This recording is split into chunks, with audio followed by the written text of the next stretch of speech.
Hafade and welcome to our latest episode of My Story. I'm your host, Janella Carrera. We here at My Story make it an effort to educate the public about cancer and how it affects the community. Every month, we feature a cancer warrior, survivor, caregiver, or stakeholder to share how cancer has affected them. So in this episode, we sit down with cancer survivor Magdalena Kirigwa. She was diagnosed with lung cancer at the age of 69, but was able to fight off the cancer and shares her story with us today. So don't go anywhere. When we come back, you'll get to know more about Mag and how she's doing now.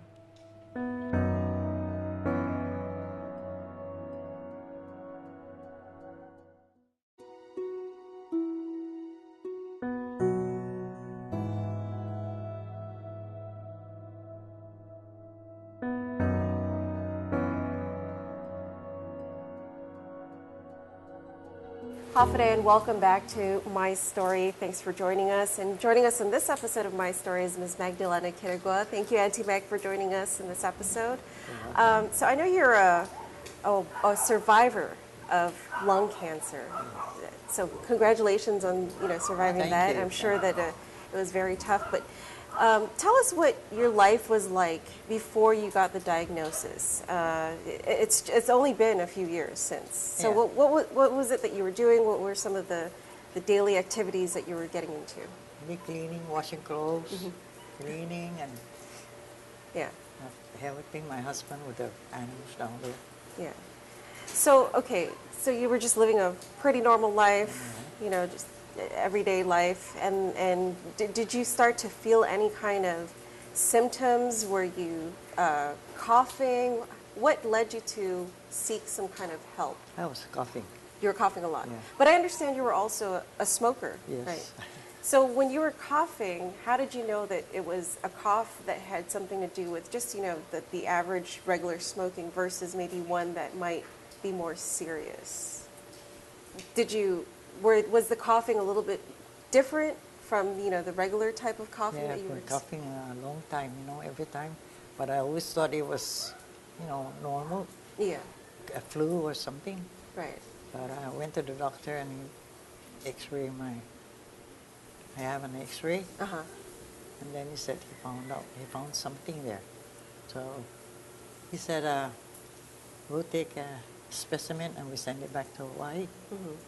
And then when the when the result came, it was positive that I'm for lung cancer. Yeah, lung cancer. Wow. It was. Before you got the diagnosis, before you even got the treatment, how many years have you already been smoking? Oh, since I was 18. Since you were 18 years old? Yes, my neighbor always come over, we have coffee and try to smoke. Yeah. Mali. And I coughed when I started smoking. But from there on, 18 up to now. To when you got diagnosed. So that was what, maybe some 50 years? Yes. That you were a heavy smoker. Uh-huh. Wow. Was it like, how would you describe it? Was it, several packs a day, maybe a pack a day? Two packs a day. Before, and then when I went to Dr. Dosama, and he told me that I have a lung cancer, I cut down. He told me to quit, but I never quit. He told you to quit. Right. But you couldn't. After 50 years of smoking, I imagine it's very hard to just give it up right away. So he told me to quit. And then when I was taking chemo and radiation, they told me also to quit there, but I said, hurry up because I need something. Hurry up with the chemo. So, I need something. I need my oxygen. And they say, what is your oxygen? I said, your cigarette. Cigarette. Oh man, Mrs. Kirigwa, I told you already to quit. Yeah. Stop that because you're taking chemo and the radiation, and it's not good. So I keep cutting down. How much did you cut down? So you went from 2 packs a day to a pack. To 1 pack a day. Yeah, to a pack for 2 days. Oh, I see. You spread that 1 pack out into 2 days. Because I tried to quit. You tried to cut. What were some of the things you did to try and cut down the amount of cigarettes you were smoking a day? I just Did you increase other activities? Did you maybe do more around the house so that you get your mind off of smoking? Yeah, something like that. Yes. Yeah, yeah. Did your family, did they try to stop you or get you to quit smoking Oh as well? yes, especially my brother in Hawaii. He even goes over and said, "Mac, I heard you have lung cancer. Please quit smoking." Yeah. I said, "Okay," but he's in Hawaii and I'm here. Doesn't see what Yeah. what I'm doing, but I tried to Yeah. quit. Yeah. I imagine even your doctor must have been getting mad at you all the Oh, time. yes. What are you doing smoking and you're still, He says, you're still smoking? I said, "I cannot lie to you, doc. Yes, but I decrease it. Mhm. It's one pack for 2 days. 2 days. Right. Yeah. Stop. Don't stop. Please stop." I didn't. Do you have any regrets about that? Yes. Knowing what you do now? When I have stroke, that's the time I stop cold turkey. Completely. Yeah. So, when you had the stroke, was that before you were diagnosed with lung No, cancer? that was after. Oh, that was after. About a year maybe, or. I see. I see. So after the lung cancer diagnosis, you were still smoking, even Yes. through chemo and radiation therapy, but then you had the stroke, Yes. and that kind of was, the end all be all for you. It was like, okay, that's it. Yes, because the doctor said, "You have one good." Wow. Oh, I cannot say that. One life that is like, if you quit smoking, if you want to live longer, because next time you come here, That's it. that's it. We don't know whether you're gonna go or paralyzed. So I really completely stopped. When you experienced that stroke, you were hospitalized, I imagine. You No, ended I up was just asking my husband, how come I'm talking talking funny. funny? Yes. Yeah. Then said, "Hey, that's a no good sign. You better go to the hospital." I went to the clinic first. Dr. Lizama wasn't there, so Dr. Talahi, I see him. He said, "What can I do, Mr. Kido? Can you fix my tongue so that I can talk clear?" He said, "Oh man, if it's up there and it's you from there, I don't want to take chances." So he called 911. I said, "Why do you have to do that? I don't feel You're anything." walking, Yeah. right. Only It's just the talking. they took me emergency in. I said, "Hi." So only about a night and Oh, at the hospital. I was at the hospital. No, I didn't stay long. Okay, so it wasn't even like the typical type of stroke that you hear about, where someone might be paralyzed and can't move. Yours was more, I guess you could call it a mild stroke, where the only real symptom that you felt was in your speech. Yes. You weren't feeling any kind of pain or anything like that. Like some stroke victims, they feel pain, one side of their arm or something like that. You didn't experience. That's what he said. If you come back next time, that's what you'll feel. Yeah. That's what they warned you about. So when you quit cold turkey, did you experience any of the the symptoms that people go through when they quit cold turkey? The withdrawals, and they get sick. No, sometimes I ask my boy, my son, but my son said no. No. I asked my grandson, no. When he saw me smoking one time, he said, "Grandma, I told you already. Yeah. Please stop smoking." He said, "I'll die with this." He went inside and he cried because he wanted me to quit. But I once in a while, when I see somebody smoking, I said, "Let me have a toke." But it's really my boy. My grandson really wants me to quit and live longer. Yeah. So it was your Longer grandson life. that really pushed you to Yes. finally let it go. How did that feel for you, knowing that your grandchildren were really pushing you to be here longer, to spend more time with them? I feel so grateful, and I was so thankful for him. I took that cigarette and threw it in the trash can. I didn't smoke it because he went inside and he started crying. I said, oh, poor boy, he really wants me to quit. Yeah. And now you have great grandchildren too, Yes. as well. And so is that even more of a reason that pushes you to try to stay healthy, live longer? To see my great grand. Because you're not, you're actually still quite young in my eyes. You're only what, 70, 70, 71? 71. That's not young, dear. That's old already. Can see all the gray hairs. Well, 71 relatively, with great-grandchildren, that's quite an accomplishment. So congratulations on having great grandkids and fighting through lung cancer and a stroke. That's pretty amazing that you're still here and able to, tell your story. When we come back, maybe we can talk more about the diagnosis itself, the treatment that you had to go through, such as radiation and chemotherapy, and maybe some of the comments and maybe advice that you might have for others out there who are also heavy smokers, and what might be in store for them in the future. So we'll talk more about that when we come back right after this.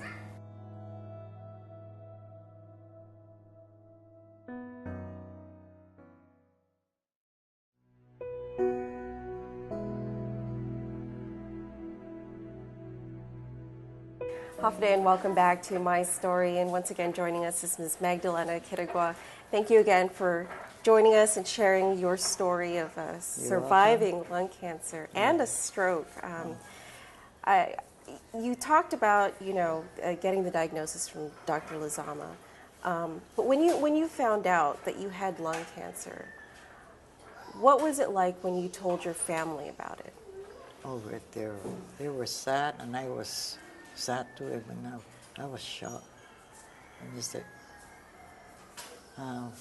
this is not a good news, Mrs. Quirigua. I have to tell you that you have cancer, lung cancer. Did they tell you what stage you were at the time? Okay. It's the thing is, I think it's just starting.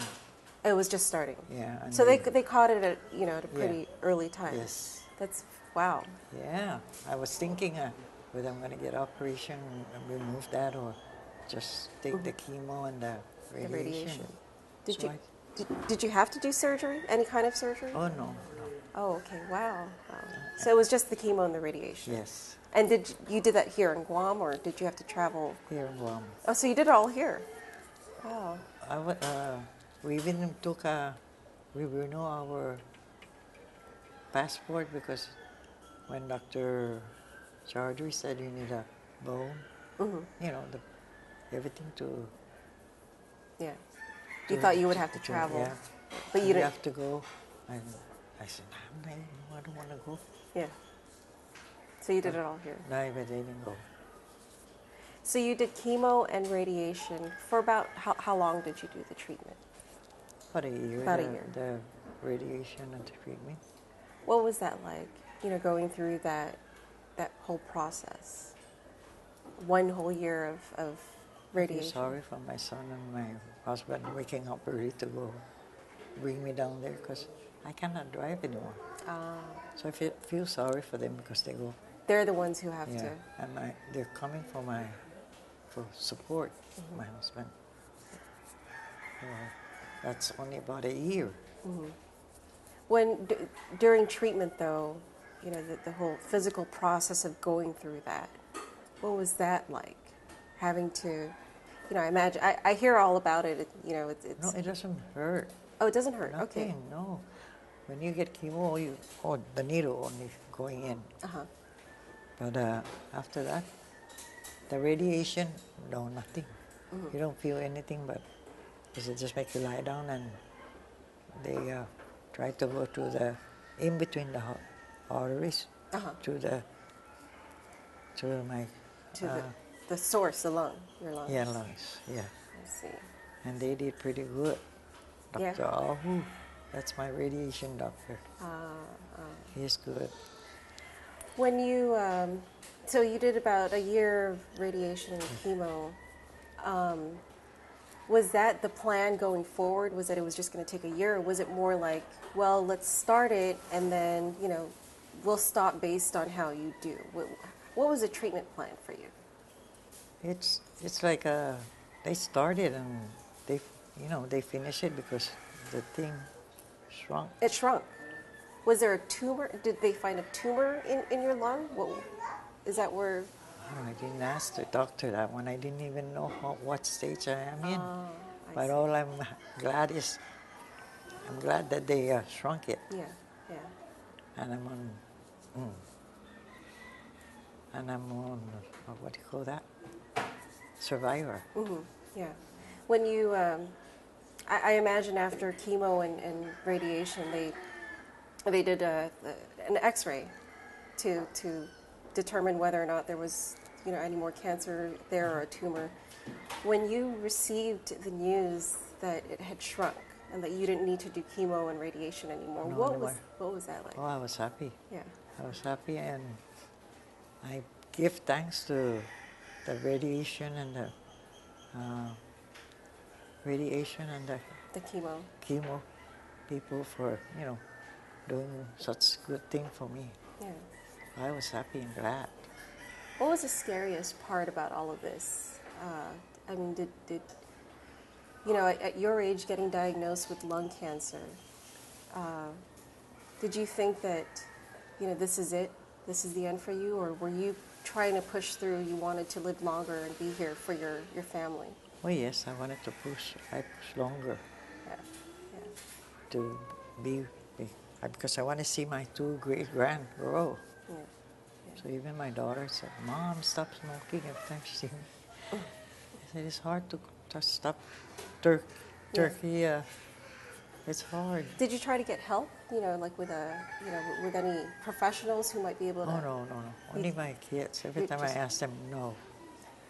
Hey, stop asking. Yeah. This is for my own good.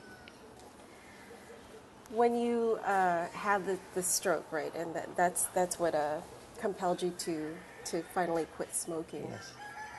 You quit cold turkey, but you mentioned that there were maybe a couple occasions when you might have gone back. Yeah, I smoke sometimes.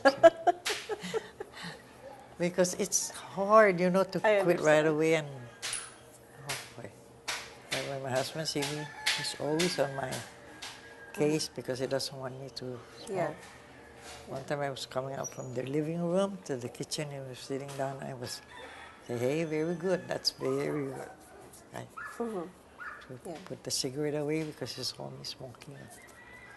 Some people might consider you very fortunate that 50 years of smoking. Some people don't even make it that far, and here you are. You're still here. You're able to tell your story. What would you tell other people who might be in a similar situation as you, who might be heavy smokers? I mean, you yourself, you have a very hard time, a difficult time quitting and just letting it go. But if there's something you could, pass on to the next generation about smoking, what would you tell them? I told them to quit smoking, don't be like me. Because even my mother, before she died, she called all of the girls in. Come and I'll tell you this. He said, "I want you to see what I'm in here for, the palm, everything is on her. I want you all girls to quit smoking. Look at me now." Your mother was also a smoker. He called all of us. Oh. And then, but we still smoke. Right. We have this round table at my sister's house. And every time we go there, the pack of cigarettes over there in the ashtray. Wow. But I said, "Man, you guys, stop smoking." Do you think your life would have been different? Your health would have been different had you not been a smoker? Had you not picked up a cigarette when you were 18? It's too early to tell because I only had the stroke about a couple of weeks ago, 2 weeks ago, and it's hard to tell now. Oh, you just had the stroke 2 weeks ago? Yes. Oh, wow. That's why I still have this. Oh man, wow! I'm so amazed. I thought maybe this had happened a year ago. This was just a couple of weeks ago. Yes. I see. And so you just quit literally like 2 weeks Yeah. ago, smoking. Yes. Wow. Well, I hope it stays that way. Now, You know. I went to MRI, and then Dr. Sam, when I went to see Dr. Sama, he told me that yes, you have a stroke on your left. That's all he told me. And this stuff. Yeah. Going forward, you know, being that this is so fresh, you just had the stroke a couple weeks ago, you just quit smoking, you overcame lung cancer. It feels good. It feels good. Yeah. To not have to, you know, look for a cigarette all the time. I see cigarette, but I don't. My grand smoked, my son smokes, but but I never. But when I ask, they say no. No. Yeah. We want you to come out to live longer, so please stop smoking. Do you feel healthier now that you've let go of smoking? Yeah. Yes, but the stroke, I still right. I'm still a little bit. You still feel. I mean, it just happened a few weeks ago. That's right. Yes. What are you hoping? You know, in the next, you know, few months, few years. What are you hoping for with all of this that you've gone through in your life? You know, battling cancer, surviving it, Yes. surviving a stroke. What are you hoping for? What am I hoping for? Yeah. I'm hoping to live longer and have a nice togetherness with my family and my sisters too. Mm-hmm. You know, my sisters, I got two, they're really sick now. From smoking? My youngest one is on oxygen. Like a trachea. She has to carry on an oxygen to breathe. Yeah. Wow. And you're very fortunate. You don't have to rely on an oxygen to breathe now. Yeah. It's good to let go of smoking. Well, I don't smell the cigarette anymore. You know, but me, when I smoke, the cigarette smell stays on me. Yeah. Well, I really hope it stays that way, that you know, you finally let go of smoking and you really do, you know, quit cold turkey. And I'm really amazed by your story and touched that, you know, you survived it and you're able to get through it. So yes. Thank you so much for sharing your story with us, Auntie Meg. Okay, thank you for having me. All right, well, that's our latest episode of My Story with Auntie Magdalena Quirigua, survivor of lung cancer. Thank you again for joining us on this episode of My Story. I'm your host, Janella Carrera.